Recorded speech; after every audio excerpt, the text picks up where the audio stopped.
राजगिरीचा अधिकार दिलाय. सगळे कसे छान चाललेत, पण गड्यांनो मला मुळीच आनंद वाटत नाही. सुलतानांच्या वतनदारी आपण संतुष्ट राहावे का? मुळीच नाही. दुसऱ्यांच्या उंजळीला आपण पाणी प्यावे का? मुळीच नाही. आपल्या चारी बाजूला अनेक परकीय राजवट आहेत. याच्यामध्ये सारखी युद्धे चालू असतात. आपली माणसे नाहक मारतात. कुटुंबाच्या कुटुंबी देशोधडीला लागतात. इतके सोसून आपले पत्रिका काय तर गुलामगिरी. आपण हे किती दिवस सहन करायचे? दुसऱ्यांसाठी किती काळ खपायचे? सांगा, तुम्ही तर सांगा. वतनांच्या लोभाने आपण हे असे चालू द्यायचे का? मुळीच नाही. बोला बालराजे बोला, तुमचा मनोदय सांगा आम्हाला. तुम्ही जे सांगाल आम्ही ते करू. ते करण्यासाठी आम्ही एका पायावर तयार आहोत. हो राजे, तुम्ही जे सांगाल ते आम्ही करू. आमचे प्राणही देऊ.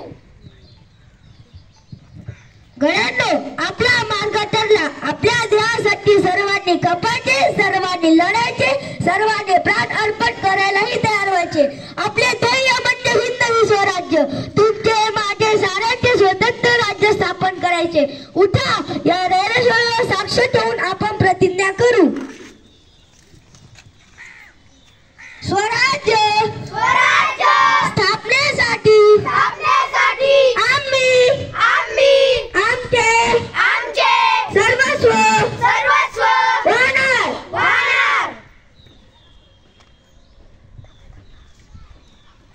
जय भवानी, जय शिवाजी, जय भवानी, जय शिवाजी.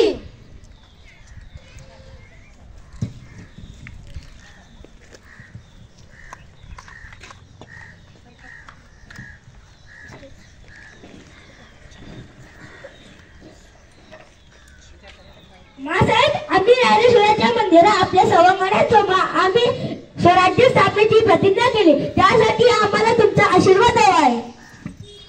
बालराजे, माझा तुम्हाला आशीर्वाद आहे. तुम्ही जो मनोदय केलाय तो लवकरच पूर्ण होईल.